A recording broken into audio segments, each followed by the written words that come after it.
Latest from #Barnes & Co. Ryan pleads for unity.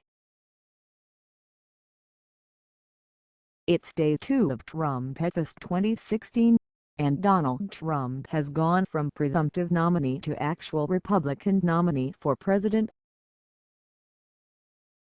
Here's everything you need to know about what's happening now. The Speaker of the House, who initially delayed endorsing Trump and has repeatedly publicly disagreed with the Republican nominee, is now pleading for unity behind Trump.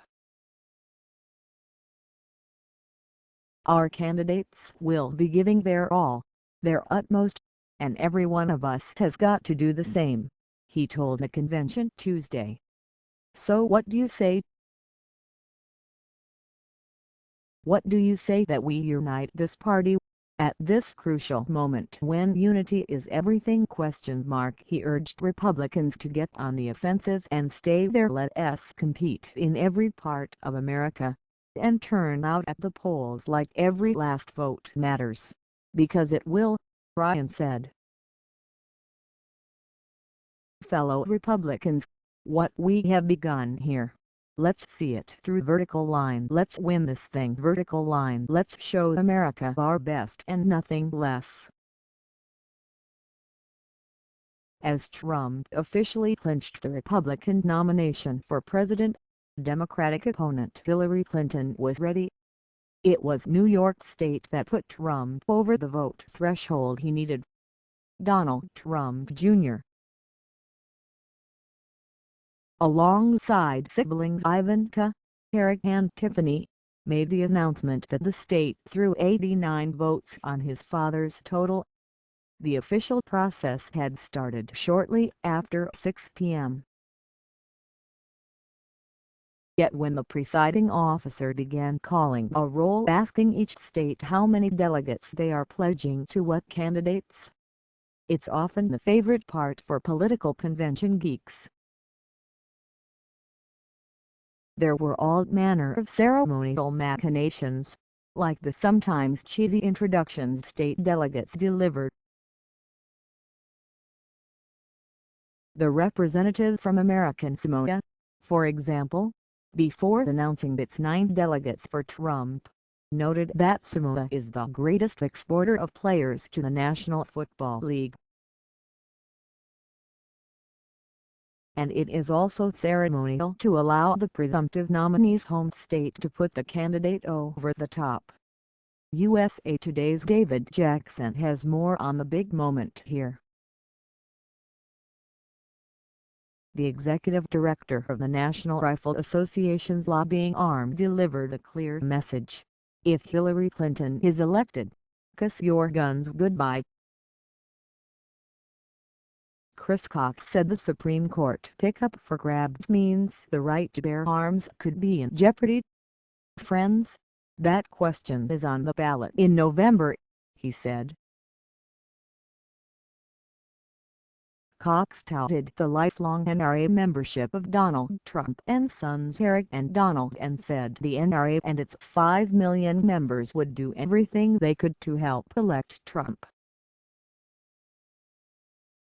Slated for prime-time slots are 2 of Trump's former opponents for the GOP, New Jersey Governor Chris Christie and retired neurosurgeon Ben Carson.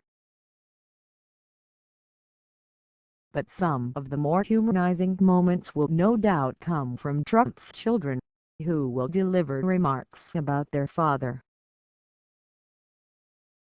Tiffany Trump graduated from the University of Pennsylvania this year and is a fashion model, singer, and influential presence on social media, according to her official bio.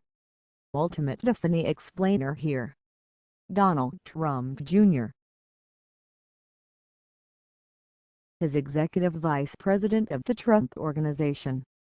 He suggested earlier Tuesday that he may be a little nervous. Sent Ron Johnson, Wisconsin, a prime-time speaker Tuesday and one of the most vulnerable senators up for re-election this fall, is walking the same tightrope as a number of his fellow Republicans have chosen. pledging to support Trump but not necessarily endorse him. I sat down with him a few hours ago and tried to ask what the difference is. More than once. Don't worry about the words, he asserted. Here's the clip. For the whole video, it's on our Facebook page here. He seems to have a good sense of humor about his father's hair. It started with a For the Record Books tweet from former GOP presidential candidate and Senator Bob Dole. We may be officially jumping the shark today here in Cleveland as Melania's Speechgate fallout is forcing Republicans into verbal pretzels to explain why portions of the prospective First Lady's speech mimicked word for word those of Michelle Obama's convention speech in 2008. Sean Spicer, communications director at the Republican National Committee, actually quoted "sparkled from My Little Pony" in an explanation on CNN. Melania Trump said, "The strength of your dreams and willingness to work for them." Twilight sparkled from My Little Pony said, "This is your dream. Anything you can do in your dreams you can do now," Spicer said, adding that the inspirational phrases in Melania Trump's speech have been used by many people, including John Legend and Kid Rock. He said the portions that mirrored the First Lady's remarks comprised only 70 words in 3 passages in a 2,000-word address.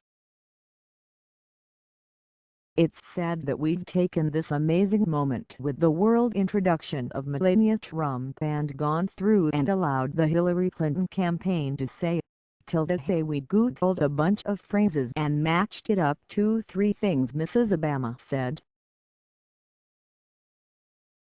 Well, the media and Twitter don't seem to want to let it go anytime soon.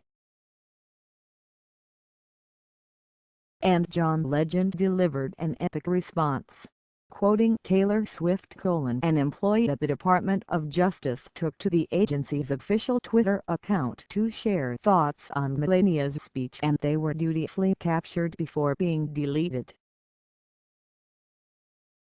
The Huffington Post's Ryan J. Riley reports the agency's response. One day after Omarosa Manigault announced the Trump campaign had tagged her as the new director of outreach to the African American community, film director Spike Lee unleashed an insanely cutting diatribe against her on Instagram. "Who's next? Stephen Fetchit? Aunt Jamila? Uncle Ben?" he wrote alongside the photo of her with a clown nose. She replied in a now-deleted tweet accusing him of using divisive terms and taking a cheap shot. USA Today's Chalisa M.